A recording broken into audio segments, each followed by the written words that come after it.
Good afternoon, ladies and gentlemen. Our subject today is the philosophy of history. And the philosophy of history asks, why did men act as they did in the past? What is the cause and meaning of the rises, the falls, the turning points, the key developments of previous cultures and centuries up to and including our own? What is the fundamental factor, the prime mover, shaping the course of human history? Many different answers have been given to this question through the ages. Karl Marx, for instance, one of the most famous people in the field, advanced the economic interpretation of history, according to which productive and economic factors are the real source of human development, the real cause of everything that happens, and philosophy and ideology is merely a superstructure. St. Augustine, who carved out this field originally, ascribed all events to the will of God. Thomas Carlyle advanced the great man theory, according to which a few outstanding individuals in various centuries are the actual causes of everything that happens. A typical skeptic would say there is no factor causing history, it's all chance. A typical eclectic, which would be 90% of today's professors, say it's a little bit of all of the above. The objectivist viewpoint, as I'm sure you know, is what we call the philosophic interpretation of history. That is to say, we hold that philosophy is the decisive causal factor. The philosophy of any given age is the decisive factor shaping the actions of men and the events of that age. Now, I see some faces that I don't recognize, so forgive me for one moment to just indicate what I mean by philosophy. It basically consists of three branches: metaphysics, which studies the nature of the universe as a whole; epistemology, which tells us the means of human knowledge, how do we know; and ethics, which tells us how to live, provides a code of values to guide human choices and actions. So philosophy is that subject that studies fundamentals, that tells us what is there, how do you know, and so what. Now, that philosophy is the basic cause of history was really the thesis of my book, The Ominous Parallels. Counter to appearances, my book was not about Germany and America. They were merely two examples. I deliberately picked two countries that were opposite in every way except one. They were opposite in their traditions, in their peoples, in their history, in their way of life, in their heroes, you name it. The only one common denominator was the philosophy of their dominant intellectuals. The philosophy that entered America in the post-Civil War period and that dominated Germany for many, many centuries. So it was like a controlled experiment where all the factors varied but one. And I argue that this one factor conditioned and swamped all the rest and is therefore leading us now to the same kind of result. Now, in the book, I concentrated on economic factors, and specifically on an anti-Marxist polemic, although I didn't often mention his name, but I was concerned there to argue repeatedly that the cause of history is not so-called economic or practical factors, that they are merely a resultant of ideas. And if you recall, I tried to show that the laissez-faire economics is a product of the philosophy of the Enlightenment, that totalitarian economics under the Nazis was a product of the unreason of the 20th century, and that the mixed economy which we have today comes from a union of some Enlightenment elements and some irrationalist elements. Now, I'm taking that discussion for granted today.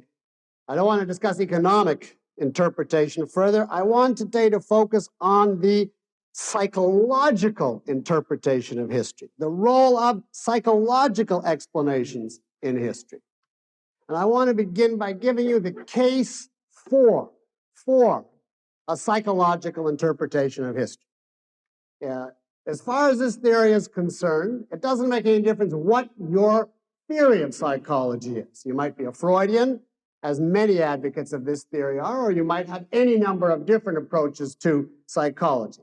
But the idea of this is you explain people's behavior through the centuries, you explain the rises and falls and key developments of history in terms of the psychology of the actors. What is the case in favor of this, which I think is the most plausible of the wrong theories of history? Well, the case goes like this. It's obvious that most people have no articulate, coherent philosophy. Philosophy to most people is just a smattering of bromides. So it's even questionable, it's claimed, whether they have a philosophy. But it's obvious that they do have psychologies. Everybody has motivations, psychological needs, subconscious defenses, or most people do. Quests for security, the need to reduce anxiety, protect self-esteem, etc. You can rattle off whatever psychological filling you want here. It's also obvious that people, so it's said, that people act on the basis of their psychologies.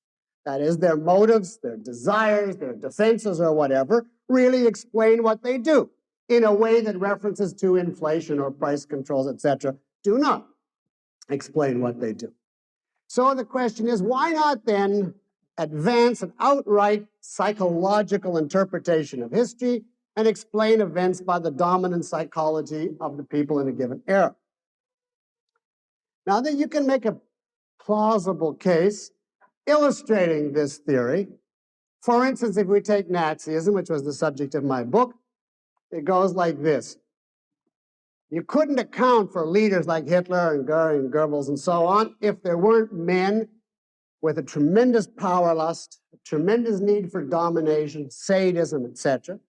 And you couldn't have the mass following that they had if there wasn't a nation of people with a psychology of dependence, people who felt the need to merge into the group, to fit in, to belong, to be taken care of. People who lacked self-esteem and who wanted to conform. And of course, then the leader pandered to this by telling them, you're noble to obey. Now, obviously, and here I'm speaking factually, all these factors exist. And obviously, they had to exist. And that much is true. Nazism would not be possible if there were no power lusters and no dependence in a country. Kant, it's claimed, and whichever philosophers you hold responsible, could preach till he was blue in the face. But if there was a nation without power lusters or masses of dependence, it would have no effect. Now, this theory, in its better form, sometimes it's advanced in a very brazen, brash form, which says philosophy is just completely insignificant. But the more sophisticated advocates of this theory say philosophy is not completely irrelevant. They say that philosophy does have a role, a kind of minor or part-time role in the cause of events, in that it serves as a rationalization for motives that people are ashamed to admit. It serves to make respectable or palatable what things people would otherwise be ashamed of. So, for instance, if a power luster were to admit to himself or to mankind openly, the way, for instance, O'Brien does in 1984, that all he wants is to stamp a boot in the face forever.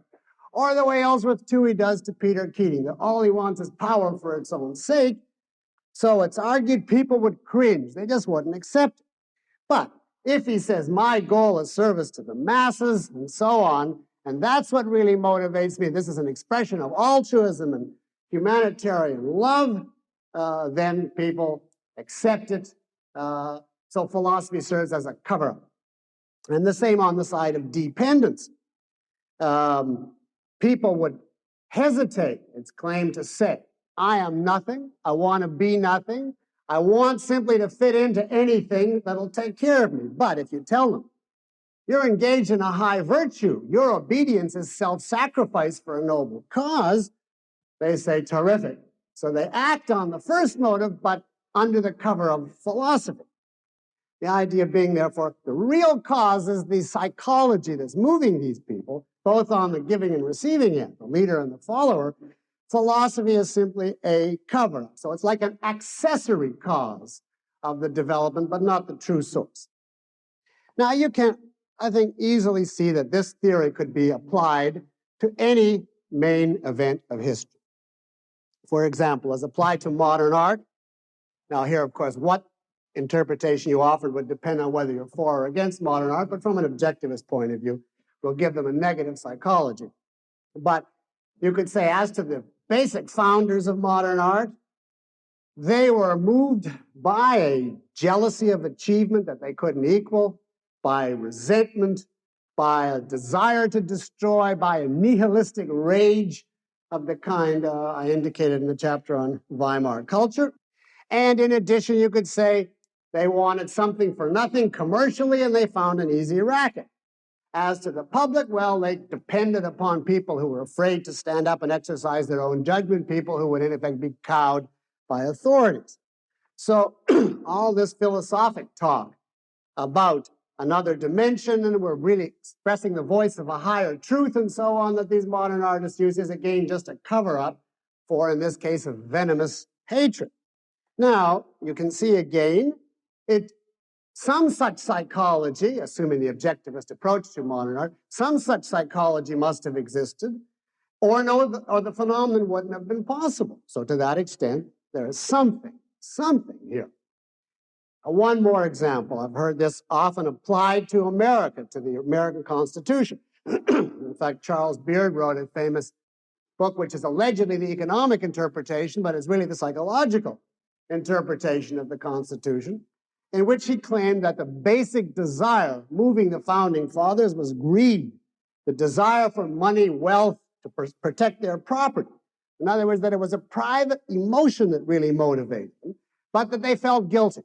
And therefore, they made a lot of abstract talk about individual rights and the power of reason and so on, but that was just a cover-up. And again, it certainly is a fact that the founding fathers wanted property and wanted to keep their property. So to sum up the theory, human nature is a source of various guilty emotions. People really act on these, but use philosophy to disguise what they're doing. The real source, however, is these psychological factors. Now, with that brief case, let us look and see what is wrong with this theory. Well, the first thing I would ask is, I don't deny that there are psychological factors that are indispensable to historical development. But the first question is, what is the source of these psychological factors? Where do they come from? What is their cause? Now, you cannot say that any given psychology emanates from human nature as such, not any specific psychology, because not everyone has any of the motivations that we mentioned or any other. And these motivations are very, very differently manifested in different eras of history. In some eras, there are tremendous number, carloads of power lusters, and there are masses of fear-ridden dependents rushing after them, asking what to do. In other eras, unfortunately not our own, but for instance, the Enlightenment, somehow the power lusters, although they existed then to some extent, somehow they were not such a factor, there were not so many of them, and the same for the psychology of dependence. The average man in that era did not seem to feel the need of a dictator telling him what to do. Why? In other words, what is the source of power lust, dependence, nihilism, greed, or whatever on a cultural scale? Now remember, we're not talking about a random marginal individual. A given individual might have any psychology in any era, because there is free choice, as we'll comment on later. But we're talking of a psychology on a scale wide enough to shape a culture and be a factor in history. What is the source of psychology on such a scale? Well, let me give you the abstract answer first. You can see that all of these psychologies come down to really one thing, however complex the terminology. They come down to certain emotions, certain desires, urges, whatever. Certain feelings, whether the desire to have power or money or depend on others or destroy or whatever. And the source of feelings, if you know objectivism, is what? Ideas. The whole essential distinction between a feeling or emotion on the one hand and a sensation on the other is that a sensation can be transmitted by strictly physical means. If I stick a pin in you in the right place, it doesn't make any difference whether you're an objectivist or a communist. You feel a certain physical sensation. But an emotion like love or fear or whatever is obviously a product of your mental content, your ideas, your value judgments. It's not a primary, it's not irreducible, it's not innate. It comes from what you think, consciously or otherwise. It comes from ideas. And the only ideas which pertain to fundamental ideas and which thereby pervade a whole society, which engulf every social class and every economic class, every educational group, the fundamental ideas that sweep everybody, that's what we mean by philosophic ideas. Not specialized ideas that pertain only to a few individuals or a specific group, but that which pertains to the issues that everybody has to deal with one way or the other. That is why I say the argument really theoretically as psychology comes down in this theory to feelings, and feelings on a scale that shape a culture come down to philosophic ideas. And that's the basic argument for why philosophy must be the source of history. Now, this takes on more content if we give some examples. How would philosophy, for instance, breed a psychology of dependence? Because I think it does. If you have dependence on a culture-wide scale, I think you have to trace that back to philosophy. And actually, I believe it works in two ways, philosophy does, to produce a psychology. Indirectly, via shaping the institutions of a country, and then directly by the explicit statement of its intellectuals. Indirectly, for example, philosophy will shape a political system. And the political system, for instance, suppose it is statism, will result practically in the average man having less and less control over his life, more dependence on the government, more need to join a pressure group simply to get by. At the same time, the working out of these status systems will confront him with one crisis after the other, inflation, depression, war, whatever. He will feel he's out of control. He can't trust his judgment. He doesn't know how to make sense of it. He's helpless alone. He has to turn to a group and depend upon the collective for survival. This is quite apart from anything he's told explicitly. It's the working out of the system, which was itself shaped by abstract philosophy ultimately. If you then add in the explicit pounding that the average man gets from the intellectuals, and I mean now not just the professors, the school teachers, the scientists, the artists, the constant chorus, your mind is helpless, who are you to know, thinking is untrustworthy, there are no answers, there are no absolutes, the individual is doomed, and so on.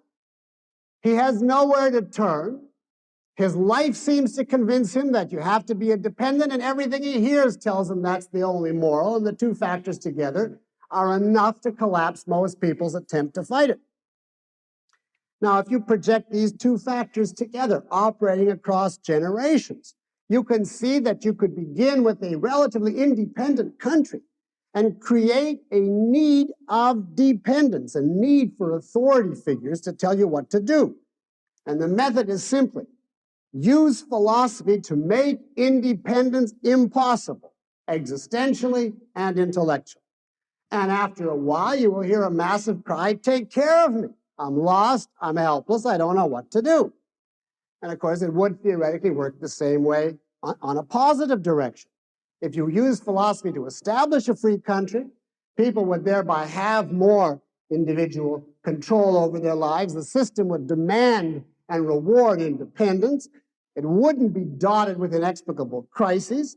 Plus, there would be some intellectuals, hopefully, eternally vigilant and urging people to use their minds, stand on their own. They would read Horatio Alger and not Franz Kafka.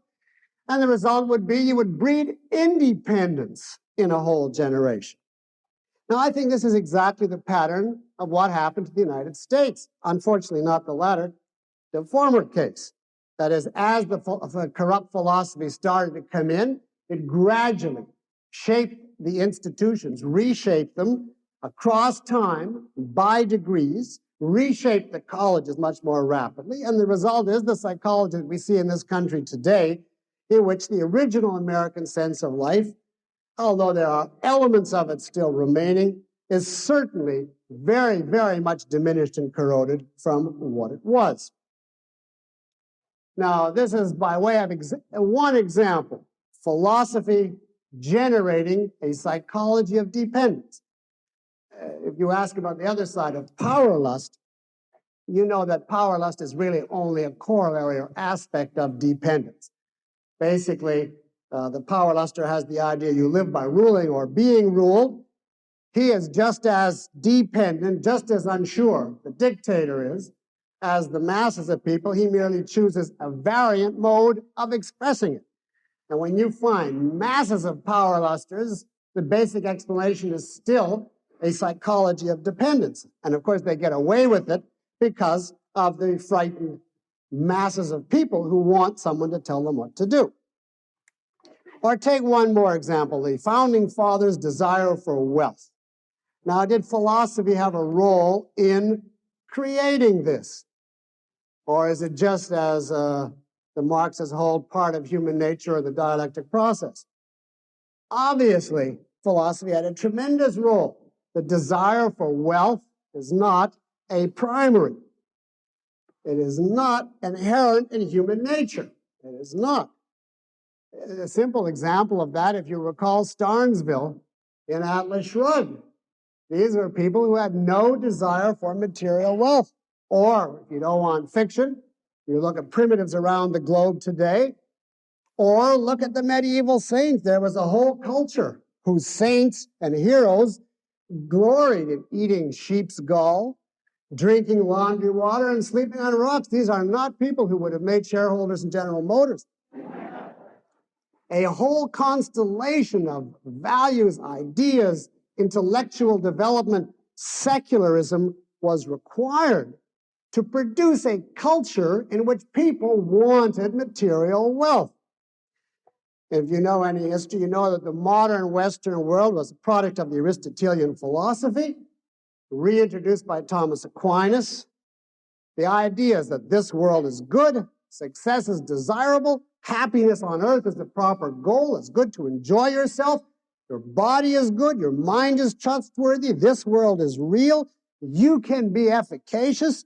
And then on the basis of these ideas, the gradual development of the institutions that rewarded individual enterprise and initiative. And across centuries, what finally evolved was a culture that was pro-wealth. Of course, then if you jump in on the development at this point and say the Founding Fathers wanted property, obviously they did. But that was not because it's inherent in human nature. It took centuries of intellectual preparation.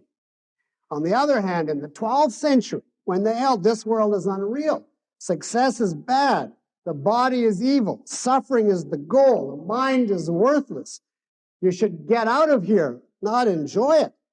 And you had the institutions which expressed this philosophy, the guild feudal system, in which the individual had no chance for independent action, then of course there was no comparable desire for wealth. There were some people, undoubtedly, insofar as man is alive, he can't escape, or some people can't escape, to some extent, the need of wealth, or some kind of material goods. But it would be absolutely nothing like in the United States in the 18th century or in the modern world. They would consider what we regard as civilization now as scandalous, sinful, terrifying, horrifying. So even the exceptions would think more wealth was, in effect, more meat and cleaner rags. First, you had to have wealth created in abundance, and that was thanks to philosophy. Now let us look for a moment to another point to clarify the role of philosophy in generating psychology. There are exceptions to the dominant trend in any age. For instance, I mentioned there can certainly be power lusters in the Enlightenment. There were independent men in Weimar Germany before Hitler. There were, as I've just said, wealth seekers to some extent in the Middle Ages. In other words, people that did not reflect the dominant philosophy of their culture. But my point is this: such exceptions, people who go counter to the dominant philosophy of their era, lead nowhere historically unless they enter the realm of philosophy. Such exceptions lead nowhere historically unless they enter the realm of philosophy. Otherwise, they simply have to beat their head against a stone wall. A power luster in the Enlightenment was simply doomed to frustration. People would not follow him. An independent man in Germany had to flee for his life. A wealth seeker in the Middle Ages became a bandit or was burned at the stake. These exceptions did not change the course of history. And the principle is this: a psychology can become motivating historically only when it reflects the dominant philosophy. A psychology can become motivating historically only when it reflects the dominant philosophy. Otherwise, it's merely an oddity without further effect. Now, you may ask, where do such anomalies or exceptions come from? How are they possible? And the answer is really quite simple. People have free will. They can exercise it. They don't have to conform to the dominant trend. A man can be better or worse than his contemporaries. He can reach ideas on his own, implicitly if not explicitly, ideas which differ from those around him. And he can thereby shape his own character and end up better or worse than his age. Now, this happens to be a very rare exception. But even here, in this type of exception, ideas, in this case the man's own ideas, are still the factor at work shaping his psychology. What is true, though, is that it's not the period's dominant ideas anymore. It's the local personal ideas of the given exception. So if you say to me, is every psychology a product of philosophy? I say, well, that depends what you mean by philosophy. If you mean by philosophy fundamental ideas, explicit or implicit, held in some form, then I would say yes. A philosophy underlies every psychology. But if you mean by philosophy the specific system of ideas spread throughout a given culture at a given time, then no. Most individuals will be shaped by this, but not necessarily all. Now let's for a moment pursue the question, suppose a person with an exceptional psychology did want to influence history. He was different from his fellows, and he wanted to have them come his way. How would he do it? If you concretize this, you will see he could only do it by changing people's philosophy. Take this power luster we hypothesized in the Enlightenment. How would he get people to start accepting his commands, or somebody's commands? In essence, he would have to make obedience a virtue in their mind and independence and self-assertion a vice. He'd have to inculcate in them the idea, it's wrong to think for yourself. You should accept what other people tell you. Who are you to know? The mind is helpless. He'd have to do, in effect, exactly what Immanuel Kant did. Probably he wouldn't live long enough to cash in. It would be his great-grandkids who would become the dictator. But he could only do it by entering the stream of philosophy. The same way for a wealth seeker in the Middle Ages, he would have to basically do what Thomas Aquinas did and change the philosophy. So you come back to the point that only philosophy moves history. Now I want to look at the idea that philosophy is really only a rationalization, not a cause. And that was part of the original theory, as you remember.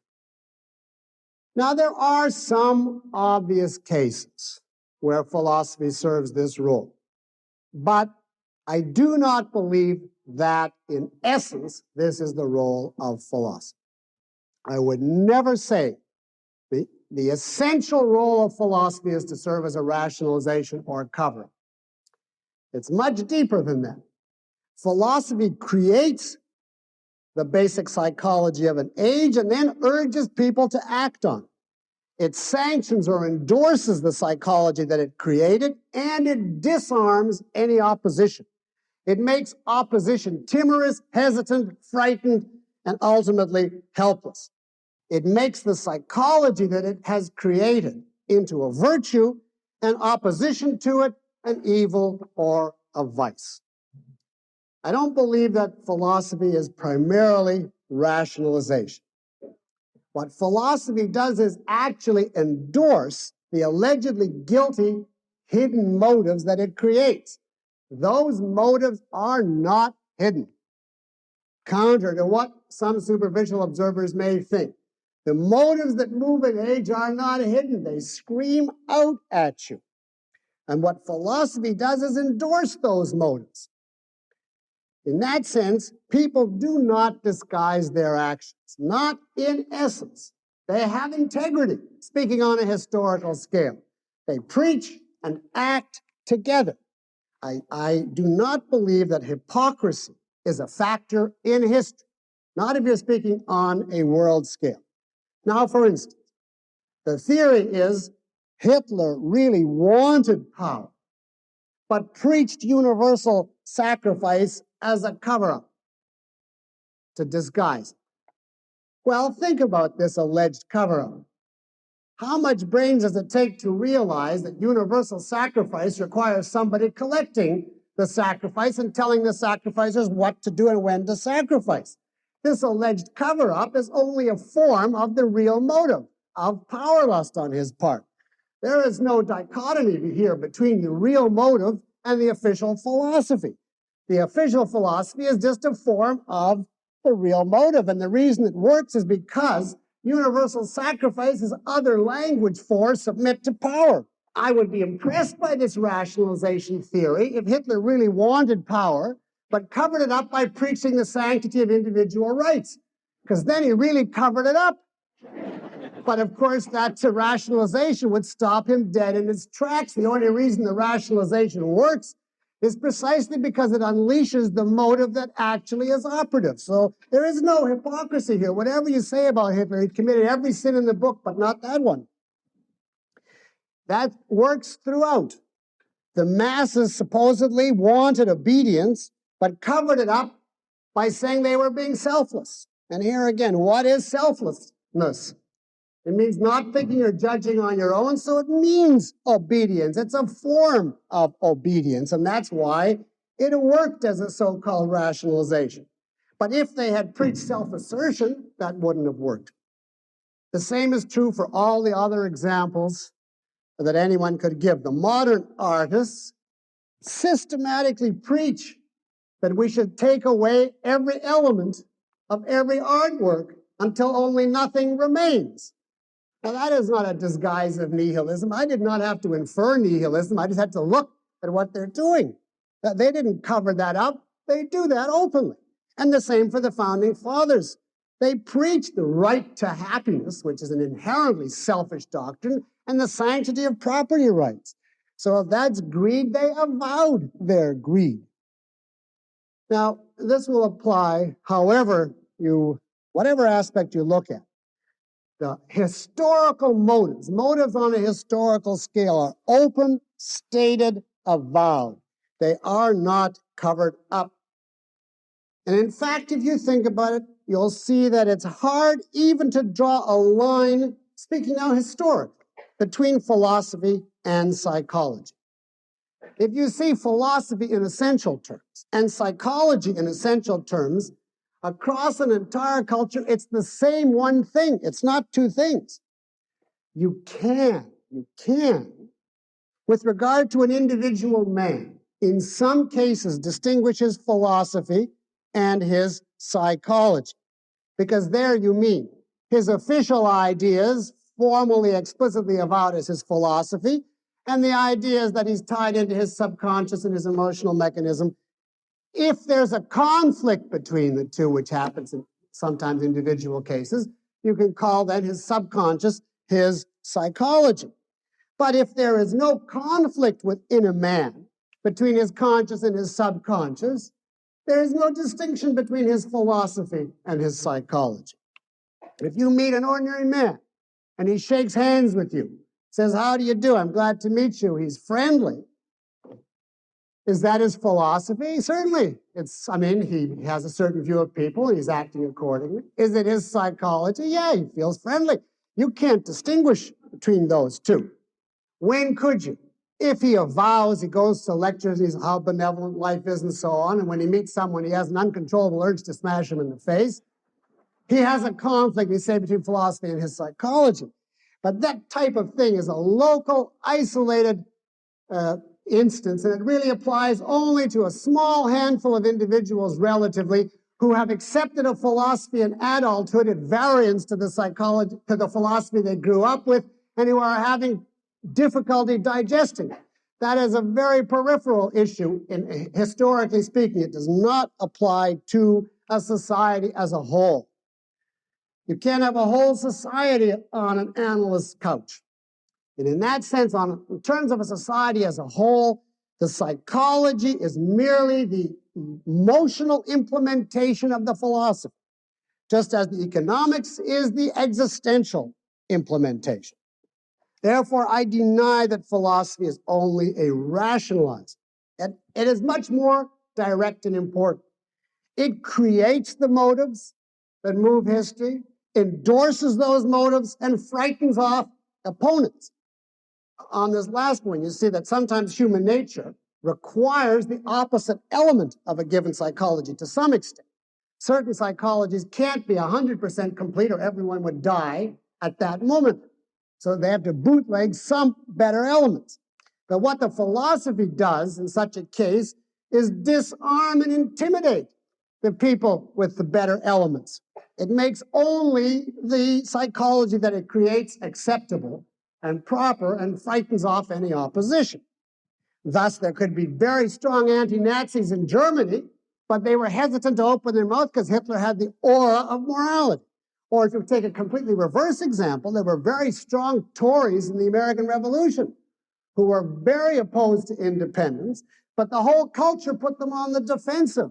They couldn't talk about the glories of union with the motherland in an age where individualism was the watchword. So they were disarmed and futile, and you see that type on television all the time. Now, if you're ready, I want to carry this discussion one step further to the climax. This is the climax of the answer to the psychological interpretation. You may very well ask at this point, well, what about thinkers, philosophers themselves? Where do their ideas come from? Couldn't a person argue the ideas of an original philosopher obviously don't come from his predecessors? He's an originator. So they have to come somehow from his own inner self, his own inner nature and resources. In other words, his own what? Psychology. And for example, this is the last gasp of the psychological theory. For example, Kant had hatred for the good, let us say, and pietistic upbringing and a whole bunch of things like that. And that led to his philosophy as a rationalization or expression of his psychology. And so they say psychology in the end is still the cause of history. Even if philosophy causes psychology in the masses, in the originators, their psychology is the cause of their philosophy. So the root is still finally psychology. You know the answer to that?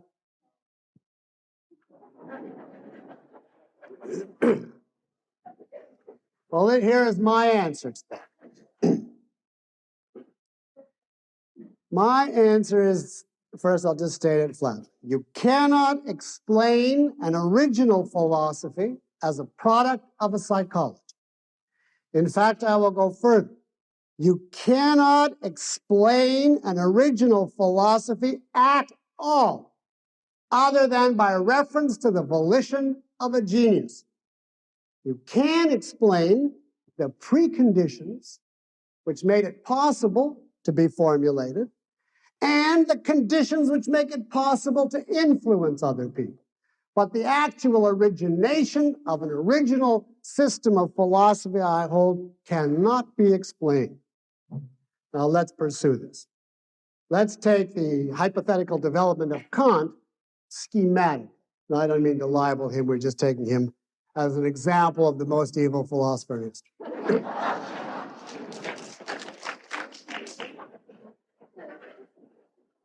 Now, let's say he does not get his ideas from observation of reality, obviously. And let's say he doesn't get them from honest errors. Therefore, in some sense, let's say he had to have a warped psychology, a lust for destruction, power, whatever. The point is, this does not mean that his psychology leads to or causes his philosophy. It does not mean that. All kinds of people, or at least many, many more than one man in Königsberg, had that same kind of hatred and power, lust and resentment, etc., and did not therefore become great philosophers who changed the course of history. That psychology does not per se lead to the creation of a philosophy. What does? Well, I would say on the level we're here talking about, there are two factors that you have to mention as to what is the root of the creation of an original philosophy.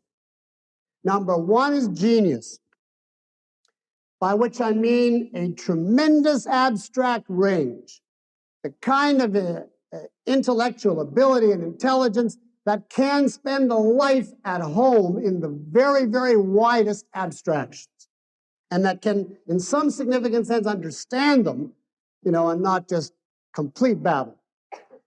And the second is, even assuming that endowment, the commitment to a full life of abstract thought. Now, philosophy, as you understand, if you're talking about the origination of a philosophic system, is not a part-time endeavor. It takes decades for a mind to mature to the point where it can begin that, and then decades to apply it even to the few key issues necessary to leave to posterity the substance of a system. This is a full lifetime commitment that an individual has to choose to make. He has to decide, supposing he's Kant, and even if he doesn't do this consciously, but it has to amount to this, that he has to take his inner range and translate it into a full, complicated philosophic system with a theory of concepts and percepts and every other thing there is, relating it to his predecessors, tying it in to the current cultural context, injecting it into the ongoing current of human thought. Now, this is a virtually incredible act of choice, thought, abstraction across decades. It is not derivable from or predictable by reference to childhood or teenage adolescent psychology. The most you can say with regard to psychology is this: the originator of a corrupt system, and I mean now corrupt as opposed to simply mistaken, must have a bad psychological motivation somewhere. But that is merely a necessary, not a sufficient condition.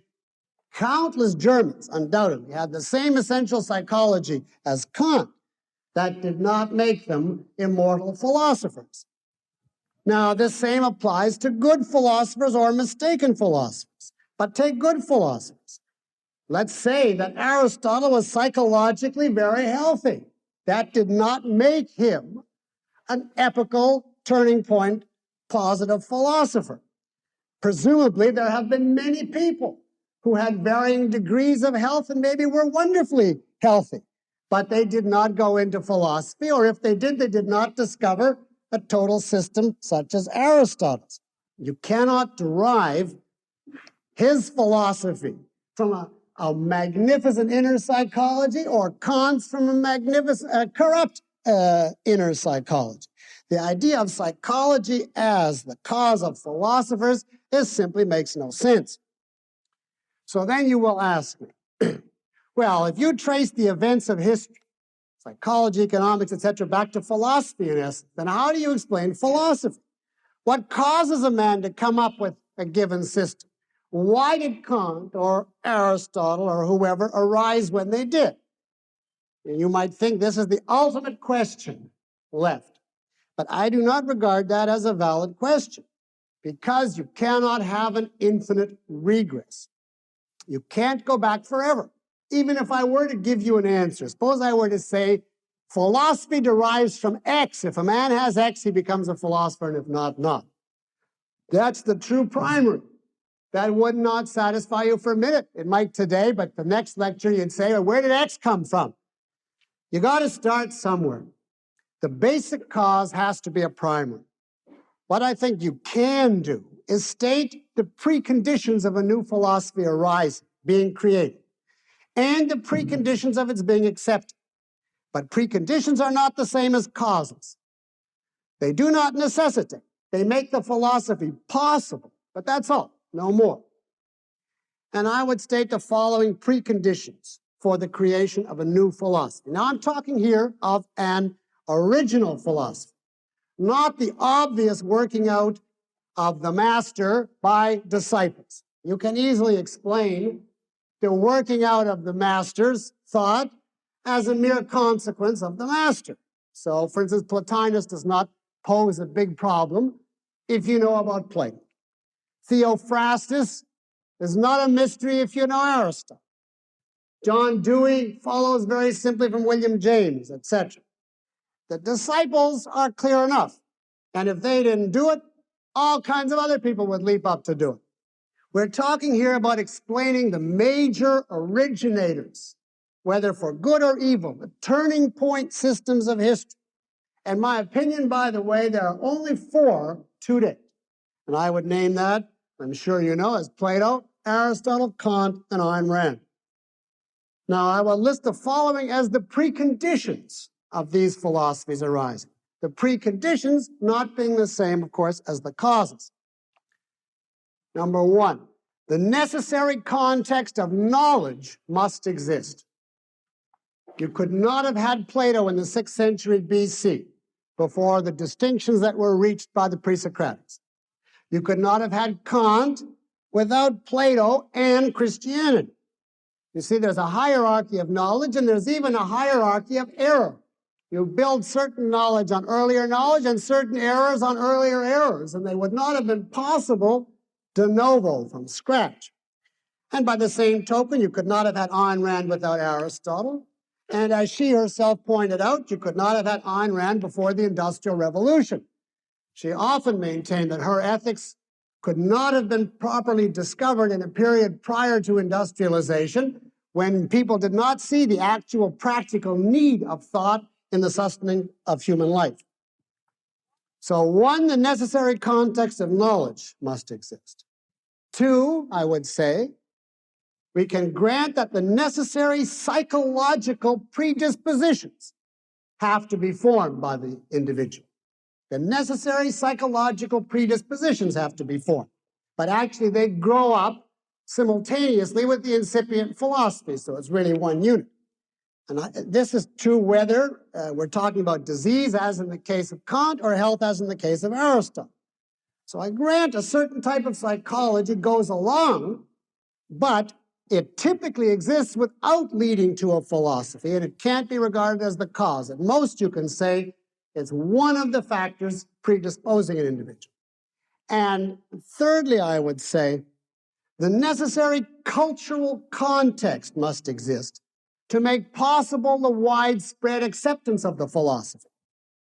The necessary cultural context must exist to make possible the widespread assimilation of the philosophy. For example, if we had an objectivist society and Kant came along, he would have a lot of trouble getting a foothold, whereas in the early 19th century, they were just ripe for the plucking. By the same token, if Ayn Rand had philosophized under Hitler, she would have had no chance, no time, and nothing in the culture to attach to. So she wouldn't have got anywhere. She always said that the one chance that she had was to get to America. So if you're talking about the spread of a philosophy, a person can't do that independent of a certain cultural context. Those are the 3 major factors I would name as preconditions. But the point is that none of these dictates the actual philosophy. The act of creation itself is volition, and the faculty of abstract genius involved transcends them. Now, I'm using genius here in a non-value sense. I don't mean good, because I'm obviously including Kant. But I mean extraordinarily abstract.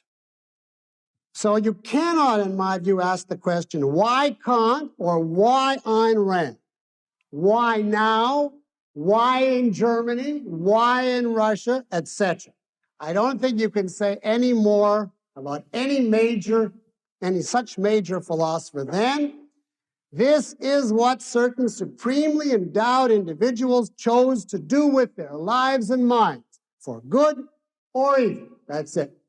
Now you can see that there's a very obvious parallel here to the objectivist view of free will.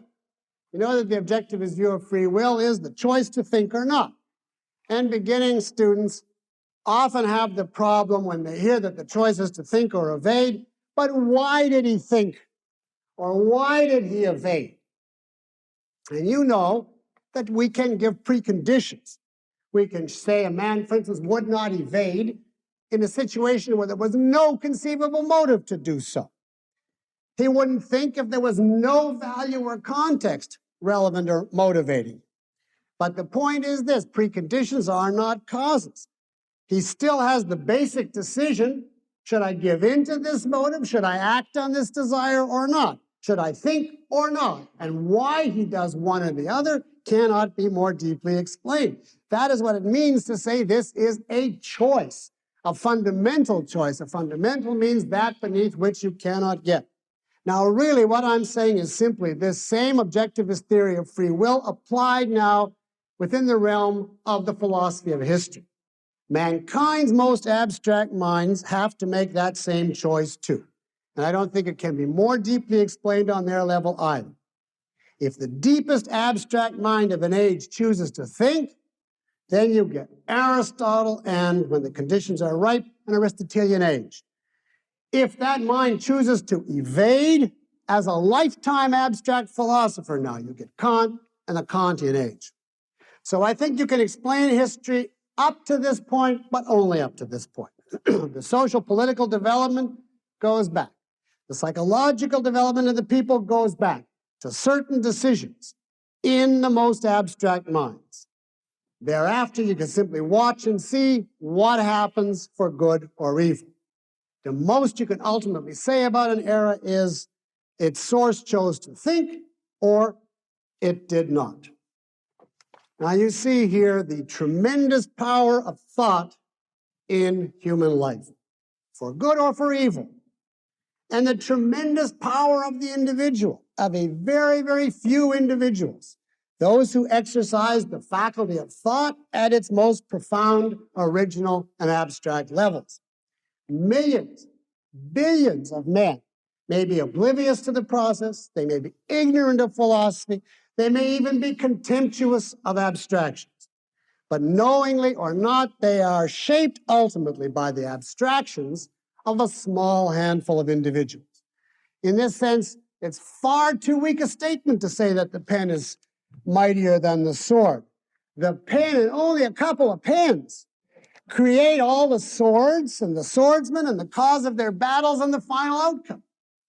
Now, you may understandably find this ominous from one point of view, because it would leave the whole world vulnerable to a monster if he unleashes the power of philosophy against them. And that is, of course, what happened in the West in the past 2 centuries. From another point of view, however, it is not ominous. It can even be regarded as encouraging, because it means that if a good philosopher arises who answers and philosophically destroys the monster, that will overturn the reign of the evil and save the world. And you know that such a philosopher has arisen. I'm speaking in my judgment, I'm sure in most of yours, in our time, and I mean, of course, Ayn Rand. On the basis of the theory of history I've put forward today, therefore, I think it's proper to have hope for the future, ultimately. Ultimately, I do think that objectivism will triumph and shape the world's course, and today's culture will be remembered only as what it is, which I refrain from saying. however, ultimately can be a long time. I don't know how long, nor can philosophy predict that. Perhaps it will be long after all of us are dead. But if we work to spread the right ideas, we each still have a share in bringing about the new world of the future, and we have the rewards that are inherent in that. As Ms. Rand once wrote in another context, I quote her, "Will we see an aesthetic renaissance in our time? I do not know.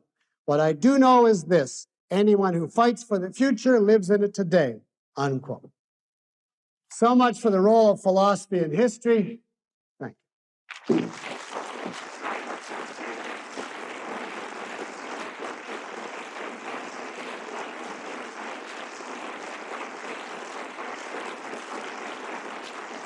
Thank you very much.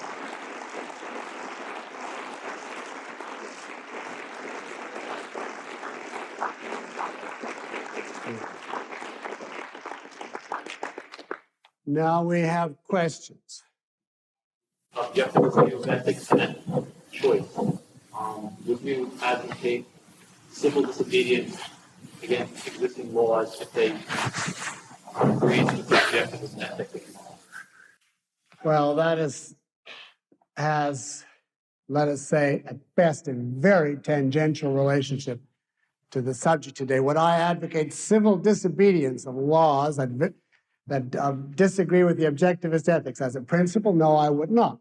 In some cases, if you want to make a test case and you are prepared to accept the legal consequences of your action, as Rourke in The Fountainhead, he was quite prepared to spend his life in jail because he knew that was the penalty. He understood that they were going to impose it on him. He wanted to make a test case to try to fight the law. But if you mean what is meant today by civil disobedience, mass sit-ins and riots and general hooliganism and mob behavior, absolutely not. A mob does not have any rights that an individual does not, and no form of mob action is valid. And you cannot have a society in which people decide whether they're going to obey the laws or not according to their own viewpoint. You can only say this: if you disagree with the law and you want a test case, that's one thing. Other than that, you have to obey the law and agitate peacefully for its repeal. At the point where agitation is hopeless, that means censorship is already there. You can't argue anymore, in which case then you have to go underground or flee for your life if there's any place to flee. But the precondition of a civilized society is you obey the law and try and change it by peaceful means. That, however, takes us entirely away from this subject, so I'd like to have questions that are more on this topic, if there are any. At the very back, Ron, yeah. You say that the philosophies that have dominated cultures in general have been the ones that at the time had the strongest arguments, and that that's what the philosophical... That's a good question, but I don't think you could say that. Would I say that the philosophies that have always dominated culture have been the ones with the strongest arguments? Well, I couldn't say that, for instance, in any obvious sense, because Aristotle, whatever his defects, had a much stronger argument than Plato, but Plato won out for 1,500 years. By that same token, even Leibniz or whoever, Locke, had a stronger argument than Kant. Anybody has a stronger argument than Kant. So it's not the validity of the argument. What I would say, you could say, is the comprehensiveness of the philosophy, its ability to integrate on a complete, total scale all those issues which are essential to life. Although that's not necessarily the decisive and sole factor, is certainly one crucial factor. That's not the same as valid. But for instance, Plato had something that Aristotle did not have, and that was an ethics. Aristotle, had an ethics, but it was mostly observations of a not very enthusiastic kind about how the noble Athenian should live. It didn't address itself in a passionate, all-encompassing way as here's an ideal that men should live by, the way Plato did. So although Plato's ethics and content are inferior to Aristotle's, in terms of fulfilling a need of man's nature for ethical guidance, Plato came out ahead. And in that sense only, not in the sense of being more valid, he had a stronger philosophy and therefore won. The same is true of Kant, apropos of Locke. Of course, he was much more in ethics. Locke was a sort of diluted Christian. But in addition, Kant included in one system every issue of any importance that anyone before him ever thought of, and integrated it in one total, whereas the typical British empiricist method of dealing with questions was not to cover them if they didn't know what to say. So Kant had a formidable system. So I think you get my point. I'm sure there are many other factors, but it's not validity that determines influence. So it depends what you mean by strength. And the young lady way at the back, yes. How ideas are disseminated through institutions. Is it all through the colleges? No, it is not all, only 98%. Or to put it another way, it is primarily through the colleges, because the colleges are the ones that turn out all other disseminators. The colleges turn out, directly or indirectly, the grade school teachers and the politicians and the journalists and the ministers and the movie makers and etc. And they are the ones who then disseminate on a more popular level within the sphere of their particular audience and influence. Consequently, at the root of it all is the abstract ideas taught in the colleges. But that doesn't mean that everybody had to go to college or be influenced directly by a professor. Although the only way to change it is to change the colleges. You could spend your life trying to change politicians, it would be hopeless, because a good politician would be corroded as soon as he got into power or would never run. So you can't work on a political level. At the very back, I can just see fingers. Yeah. What do you say that it's basically the epistemology, the originating philosophy that gives it strength? What I say that it's basically the epistemology of an originator that gives it its strength. Basically, but not entirely, because in the case of Aristotle, his epistemology, relatively speaking, was in good shape, but his ethics was the weak link in the chain. And people, after all, have to live by a philosophy. So most people get philosophy directly through ethics rather than through epistemology. Now, of course, that in itself depends upon epistemology. So ultimately, epistemology is the decisive element. But epistemology pure, however good it is, without the ethics would not do anything on a cultural level until someone came up with the ethics. And you can see this very easily by this simple fact. If Ayn Rand had written Introduction to Objectivist Epistemology only, even assuming 12 volumes, so there was no concept or gimmick or angle that anybody could dream of that she didn't cover, you would not be here today. One or two people would read it and tell their grandchildren, and centuries later, someone would come up with an ethics. And then it would go into fiction or whatever, and then people would hear about it. So you see, ethics is really essential. People live by value judgments and then discover that it depends on epistemology. Epistemology by itself would not do it. I don't know why I'm discriminating against the back. Yes, I'm in the front. Yes. I don't understand how, unless I misunderstand what you're saying, how it is that the process of evasion, to treat evasion as the choice not to think, can lead one to, in this case, Immanuel Kant, to a highly abstract system of ideas. How can evasion lead to a highly abstract system of ideas? I would think that's the subject of even incorrect. Well, you're equivocating on thinking. How can evasion lead to a system of ideas? Now, I did say that I do not make his psychology the cause of his philosophy. So I'm not saying because he was an evader, he came up with those ideas. Certainly not. That my whole point is that it is what he did with his mind by choice that led him to his ideas. Now, he did evade, in my judgment, because he did things beyond what can be permitted honestly. So you want to ask, amounts to this question: how can a person be very abstract and simultaneously evade? I don't see that there's any problem, because very abstract does not mean relating to reality. Very abstract means he is concerned with questions on this order. What is the relation between the way we form concepts and the motivation we should have when we go to work? I mean, that's what I would call an abstract connection. Or What is the connection between the way we feel with our fingers when we touch something and whether roads should or shouldn't be privately owned? Now, those questions are simply beyond most people. An abstract philosopher is at home with of the type I'm talking about, not today's, because today's philosophers are lower, even than non-philosophers on that point. But an abstract philosopher thinks on those questions, and that's exactly what Kant did. Now, there's nothing to say you have to be honest in doing that.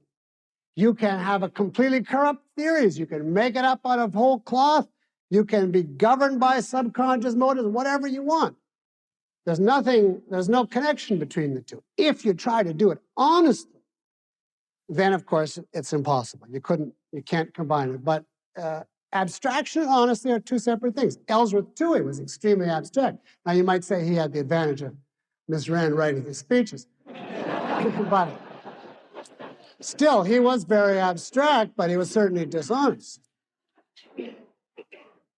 Also, there is such a thing as thinking within the square, as cutting off certain things and then thinking within that narrowly defined context. You're just not going to, for instance, you're not going to think about the fact that producers are necessary.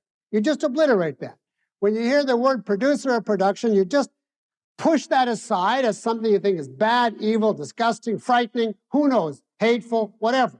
And then you simply think, well, how should man live? The goods are here. What follows from that? We should do this. You can be very abstract. You just have blocked off one whole area. That is very common. And there is a sense in which all bad philosophers do this. Kant's system has an inner logic, a very brilliant inner logic, like a diabolical maze. So in that sense, he doesn't just evade and, say this and then that, just whatever he feels like. He evades certain essentials and then constructs his connections outside of them. Yes.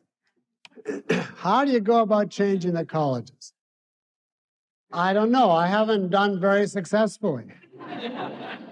The colleges are very entrenched, and the problem is that when they get that influential, they end freedom for the population, and you have the situation like now where all the established people have tenure and faculties are shrinking, and you couldn't get in for love or money.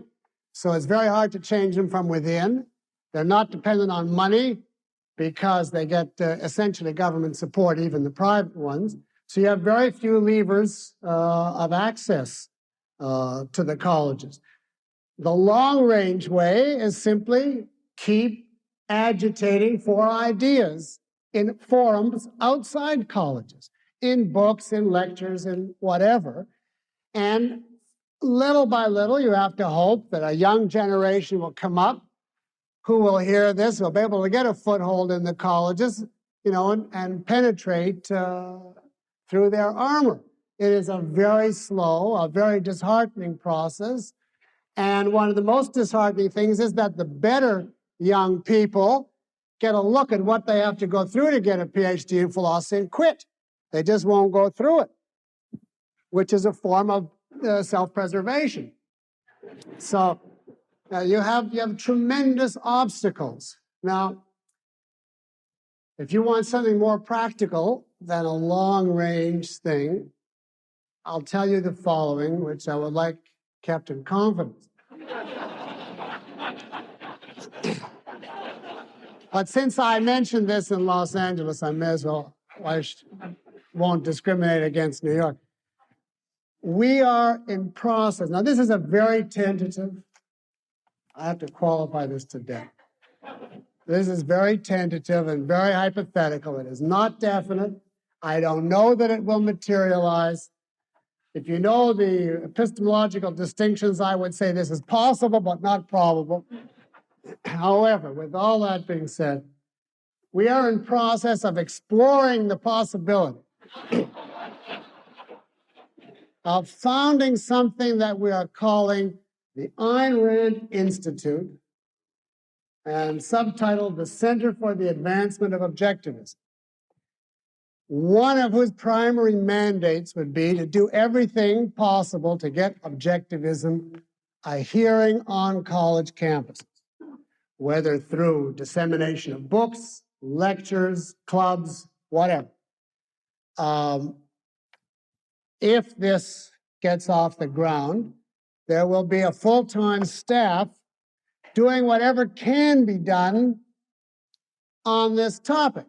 But how much can be done, I still remain questionable about. I don't know whether you can speed up history. I really don't know. Aristotle had to wait how many centuries? And it may very well be that way again. But all that I would know to do is try to penetrate the colleges with ideas and hope that something good would result. But we've had very bad experiences with the colleges. You undoubtedly know the story of what happened when Harry Binswanger gave a course on objectivism at Berkeley, and the virulent antagonism he generated from the philosophy department, who went so far as to circulate a page of excerpts from the Ominous Parallels, along with the statement that this self-evidently is unqualified, anyone who would write this, to be heard on the campus at Berkeley. Now, I mean, this is the advocates of academic freedom and free speech, you know. So you can just from that alone, and I could multiply the stories, but if I do, I would sound paranoid, of the hostility of the colleges, because they know that this is the end of their reign, and therefore it's a very difficult thing. There's no happy answer that I can think of to your question. Yes? You review what you said in PJI about 10 years ago about the interaction of psychology and philosophy and the individual person. No. In the question period, you mean? Well, you talked about it. I don't know when it was, but in San Diego, you talked about the interaction of the person's psychology and the philosophy, the individual philosophy. The only thing... How one really just starts before the other, they start. I don't recall mentioning that, and that seems to me more a question for a psychologist to answer, because it's on childhood development. The only thing I would say is this: you have to be very careful of making, the question was the interaction of psychology and philosophy in a developing child. You have to be very careful when you indicate that there is a distinction. In most cases, there is not a distinction. The person holds certain ideas implicitly, and they are, even at a young age, the equivalent of his philosophy at that stage. And those ideas program him, affect his emotions, his subconscious connections, and so on. And if you want to call that his psychology, that's his psychology. So if it's only the distinction between thought and emotion, then there's nothing, there is no conflict. Conflict between psychology and philosophy, I believe, is a relatively exalted state of affairs. In other words, I think it happens to comparatively few people. The normal case where a person has a conflict in his philosophy and his psychology, I'll take the people that I know in objectivism, some of whom have that situation, is they were brought up, let us say, with a religious philosophy, which they accepted, or with, I don't know, whatever type of mind-body dichotomy, even if not explicitly religious. They then come across Ayn Rand's books, and they're impressed, and intellectually they accept those ideas. But, you know, the wrong ideas are still there and were integrated across many, many years of development to so many concretes and so many psychological interconnections to the rest of their psychology that they just don't go away just because you say, I see they're wrong. The uprooting of these ideas is a tremendously lengthy and complex process. And I basically think you need a psychotherapist for that. I don't know anybody that can do that on their own if they have any kind of significant conflict. Now, that type of case, you could say, is a conflict temporarily.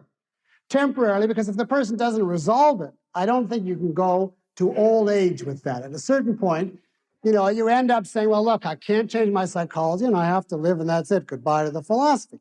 You can only repress so long. It's just a temporary thing. So some people, and already you have to be in a relatively small minority to have that conflict, because most people just accept what they're taught. They have no challenge against what they've been brought up with. So they don't have that kind of, they may have many other conflicts and inconsistencies and guilts and fears, but there's nothing that you could describe as this is what they think and versus this is what they feel. They don't think, they don't have ideas. So it's already a small minority who would say, I officially hold ideas at variance with the culture. And then it's a group within that minority that is not able fully to digest the new ideas and therefore has this conflict. But I don't think on a historical scale that has any significance.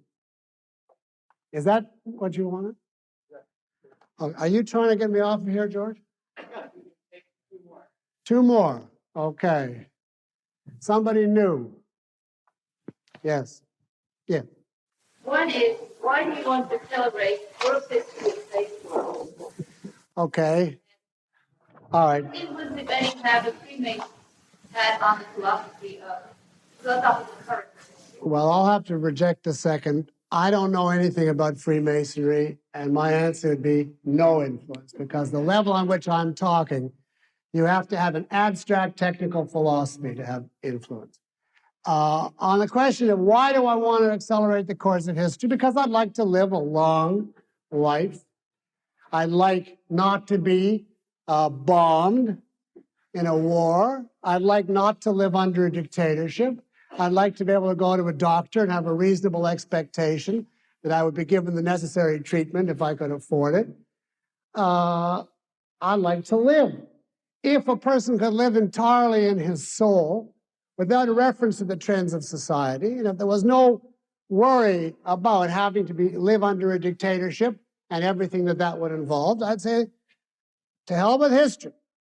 But unfortunately, you live in this world surrounded by people, and if they hold hostile ideas, and those ideas dominate the governmental institutions, they will end up taking a gun and using it to force their wishes on you, and that will end up in general slaughter, including you and me.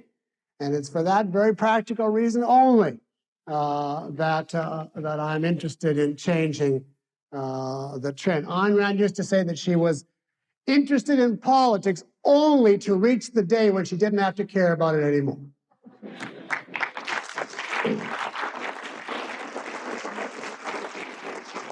One last question, and that is from whom? Does somebody have a summarizing? Oh, I got a question. Oh, yeah, I lost it. Yes, okay. Any word on Atlas Shrugged project?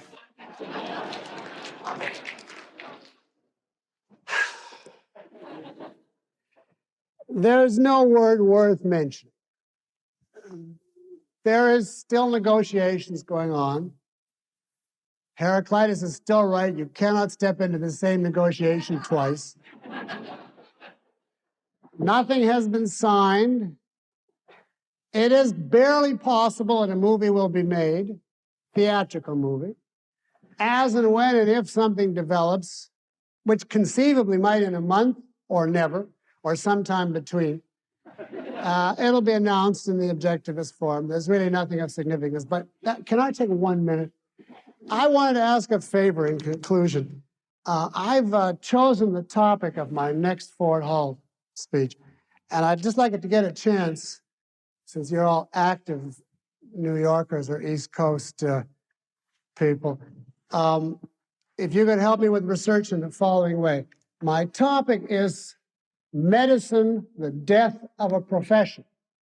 And my theme is the negative effects of government funding on the morale of doctors and the actual quality of medicine that's being practiced today. I have interviewed doctors fairly extensively out west, but I'm interested in contacting medical people, either doctors, nurses, hospital administrators, etc., who have real-life examples of what Medicare, Medicaid, and all the alphabet associated with them. And by the alphabet associated with them, I mean, if you don't know what this means, it doesn't make any difference because I only want the people who know what this means. DRGs, HMOs, PROs, that whole crew. If you know anything about how those things are actually working in a medical situation, I would most appreciate a note or literature or whatever you have. Thank you very much.